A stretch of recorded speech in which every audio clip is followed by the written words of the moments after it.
Sikuwa nimeintroduce topic ambayo nafundisha, lakini topic ambayo niko naifundisha ni maombi na imani na ufahamu, ama maombi, imani na ufahamu ndio topic yangu. Sasa nilikuwa nimefikia hapa ambapo nilikuwa nasema kwamba unaweza ukakaa karibu na msaada, lakini kama mindset yako haijafunguka ukaelewa kwamba huyu ndio msaada wangu, huyu ndiye mtu ametumwa kwa ajili yangu, huyu hii ndio eneo ambao unafaa kufanyia biashara, hauwezi ukasaidika. Bwana Yesu asifiwe sana. Yule kipofu alikuwa nakaa katika mlango wa hekalu, lakini hakuwa anaona side B ya hekalu, kwamba hekalu kama akijua msaada ambao unapatikana pale linaweza likambadilisha, akaacha kuwa kiwete, akaanza kufanya nini? Akaanza kutembea. Bwana Yesu asifiwe sana. Akaanza kujifanyia kazi. Bwana Yesu asifiwe sana. Ndio maana maandiko yanasema utafuteni ufalme wa Mungu kwanza na haki zake. Watu wengi wametafuta ufalme wa Mungu, wakaokoka, wakampokea Yesu, lakini kwa sababu ya kutokujua vile ambavyo watamtumia huyu Yesu ili Yesu awasaidie, ndio maana utaona kwamba hawajui kutafuta haki zilizomo katika ufalme wa Mungu. Kutafuta ufalme wa Mungu ni jambo la kwanza, lakini kutafuta haki zilizomo katika ufalme wa Mungu ni jambo la pili. Bwana Yesu asifiwe sana. Kujua ni nini ambacho kimekupasa kwa sababu uko ndani ya ufalme wa Mungu, kujua mafanikio ambayo unafaa kuwa nayo kwa sababu uko ndani ya ufalme wa Mungu, yanahitajika mindset yako ibadilishwe. Inahitajika ufundishwe ndio ujue kile ambacho kinakupasa ukiwa ndani ya ufalme wa Mungu. Ndio maana utaona kuna watu wameokoka leo hii lakini maskini wakufa mtu. Kuna watu wameokoka lakini wako na magonjwa na wako ndani ya kanisa, kwa sababu maandiko yanasema ya kwamba kwa kupigwa kwa Yesu tumepona. Haimaanishi kwamba kuna watu wote wamepona kanisani. Hawajapona kwa sababu ya mindset. Kuna kitu hawajakijua. Kile ambacho hujakijua ndio shetani anatumianga ili kukulemaza na kuendelea kukufinyilia. Bwana Yesu asifiwe sana. Kutamka kwamba kwa kupigwa kwa Yesu imepona haitoshi, lakini unafaa kuwa na ufahamu kuhusiana kile ambacho kimekufunga. Kama ni magonjwa, kama ni maumivu, kama ni umaskini, kama ni utasa, unafaa kutafuta ufahamu kwenye Biblia ukajua kwa nini nilifungwa na hiki kitu. Inawezekana ukoo wangu ndio ulifunga, inawezekana ni mashetani, inawezekana nilikosea. Unafaa uwe na ufahamu. Ndio maana kuna watu wako kanisani lakini bado wako na mateso. Yesu siku moja ameenda hekaluni. Alipofika hekaluni akapata mwanamke mmoja alikuwa na kibiongo. Alikuwa amekujamana mgongo wake. Maandiko yanasema alipofika pale, kwa sababu ya sheria za Wayahudi kwamba hawafai kufanya kazi siku ya Sabato, ikawa sheria inamzuia, lakini akiangalia unaona huyu mama anateseka na bado ako kanisani. Maandiko yanasema akamuombea yule mama, kile kibiongo akasimama wima. Bwana Yesu asifiwe sana. Akasimama, lakini walikuwa wanakaa naye akiwa hekaluni, bado anasali pale hekaluni. Kuna watu wako ndani ya hekalu bado wako kwenye mateso makali. Kuna shida ambazo zinakutesa, lakini kwa sababu mindset yako bado haijabadilishwa, utaendelea kukaa hivyo hivyo.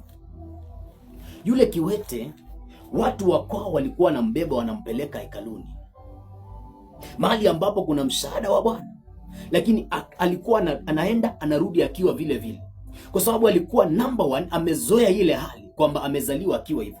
Number 2, akili yake haikuwa imefundishika kwamba Mungu anaweza yote. Mungu anaweza akabadilisha kila kitu. Maana maandiko yanasema kilicho na mwanzo kiko na mwisho. Unaweza ukawa na Yesu lakini Yesu wako akaendelea kulemaa akiwa ndani yako ukiwa umeokoka, kama hautajua namna ya kumtumia Yesu wako ili akukomboe. Bwana Yesu asifiwe sana. Ndio maana maandiko yanasema ya kwamba Danieli alipopata ufahamu ndipo majibu yake yaliachiwa. Kwa hivyo kuna ufahamu baada ya kuwa amesoma vitabu, akajua kwamba kuna unabii ulikuwa umetolewa na mtu mmoja ambaye yule mtu anaitwa Yeremia. Baada ya kuwa amejua kwamba ule unabii unalenga ya kwamba wanafaa watoke utumwani kwa wakati fulani, baada ya kuwa amepata ule ufahamu, maandiko yanasema ya kwamba akaomba Mungu na wakatoka katika utumwa. Bwana Yesu asifiwe sana. Kuna utumwa bado umekulemaza kwa sababu kuna ufahamu fulani ambao unatakiwa kuwa nao na bado hujapata ule ufahamu. Mungu akusaidie sana ili ukapate kufunguka. Ukisoma nataka tuendelee kidogo kwenye kwenye ule mstari wa ngapi? Ule mstari wa pili. Na mtu mmoja aliyekuwa kiwete toka tumboni mwa mama yake alichukuliwa na watu, ambaye walimweka kila siku katika mlango wa hekalu uitao Mzuri. Number one, yule kiwete, kwa sababu ya kuto kuangalia hali yake kwa jicho la pili ya kiroho, kwa sababu ya kuchukulia mambo yake kikawaida, alifanyika kuwa mzigo kwa watu. Maandiko yanasema watu wa kwao walikuwa wanambeba kila siku, wanampeleka hekaluni. Kuna watu leo hii wamekuwa mzigo kwa watu wengine, kwa sababu ile hali inayokutesa unaichukulia ya kawaida, hautaki kuiangalia upande mwingine wa kiroho. Labda ni umaskini, ni utasa, labda ni mangojo ambao wanakutesa kila wakati, familia inaharibu pesa, lakini kwa sababu ya kuto kuangalia swala katika jicho la kiroho, ile swala likawa mzigo sio kwako tu. Maana maandiko yanasema yule kipofu, yule kiwete alikuwa anaenda hekaluni kuomba kila siku. Ina maana yeye alikuwa maskini.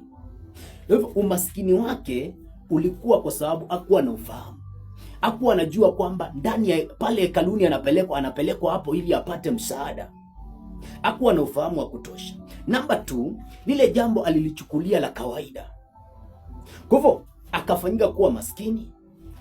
Akawa mzigo sio kwake tu, lakini kwa watu ambao walikuwa wanambeba kumpeleka hekaluni kila siku. Bwana Yesu asifiwe sana. Kuna watu leo hii maisha yao yamekuwa ni ya kukaa mahali pamoja, lakini kama utamwambia Mungu, nifundishe kwa nini nimekaa mahali pamoja, ni bila shaka Mungu atakuambia sasa, kile ambacho unafaa kufanya ni hiki, ndio upige hatua. Unafaa kwenda ndani ya hekalu uombewe ili maisha yako yabadilike. Bwana Yesu asifiwe sana. Sasa nataka tupige hatua kidogo. Tusome ule mstari wa ngapi? Maandiko nasema ya kwamba walimweka kila siku katika mlango wa hekalu uitao Mzuri, ili aombe sadaka kwa watu waingiao ndani ya hekalu. Maandiko nasema kila siku walikuwa wanambeba, wanampeleka hekaluni ili aombe sadaka. Hapo ndio nataka unielewe kuliko kila wakati ambao umewahi kunielewa. Yule kipofu hakuwa anapelekwa katika hekalu ili kuomba pesa. Ama yule kiwete hakuwa anapelekwa katika hekalu ili kuomba pesa, lakini alikuwa anapelekwa pale ili kuomba sadaka. Tunajua mtu aliyelemaa ama mtu ambaye hajiwezi anafaa aombe pesa, lakini huyu alikuwa anaenda hekaluni ili kuomba sadaka. Labda kuna mtu alikuwa na pesa, lakini yule kiwete alikuwa anahitaji pesa, alikuwa anahitaji sadaka. Kwa hivyo ina maana kwamba kama mtu akija na sadaka yake anataka kutoa madhabahuni ili abarikiwe, yule mtu akikutana na yule kiwete alikuwa anamuomba. Kwa hivyo hakuwa anapeleka sadaka yake hekaluni ili kwamba abarikiwe. Bwana Yesu asifiwe sana. Namba 2, yule kiwete alikuwa anaomba sadaka na si pesa. Kwa hivyo ina maana kwamba kuna swala la kiroho hapa. Maana kwa nini anaomba sadaka na sio pesa?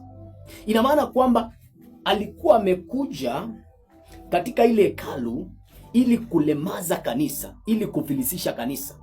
Maana kanisa linahitaji sadaka za hawa watu ili kanisa liendelee kugrow. Lakini yeye mwenyewe akija kanisani, akibebwa anapelekwa pale katika mlango, alikuwa anaomba zile sadaka. Kwa hivyo kanisa ikaendelea kufilisika kwa sababu kuna mtu ambaye yuko katika mlango ambaye anaomba sadaka, watu wanakosa kutoa sadaka. Bwana Yesu asifiwe sana. Sasa itokee kwamba umekutana na mtu wa namna hii, na yule mtu wewe ni pastor na mkawana na yule mtu kwamba huyu mtu atakangi pesa, anataka sadaka. Na ujue sadaka ni kwa ajili ya kusaidia madhabahu ili grow.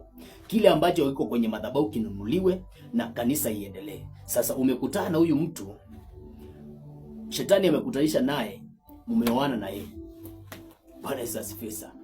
Kuna kitu nataka nifundisha hapa kwenye sehemu ambayo inafuata, ili uone kwamba huyu mwanaume ama huyu ambaye alikuwa anakaa kwenye mlango alikuwa na pepo, ambao lile pepo watu wengi wamelisponsor pasipo kujua, wamelipea pesa pasipo kujua. Tukutane kwenye sehemu ambayo inafuata.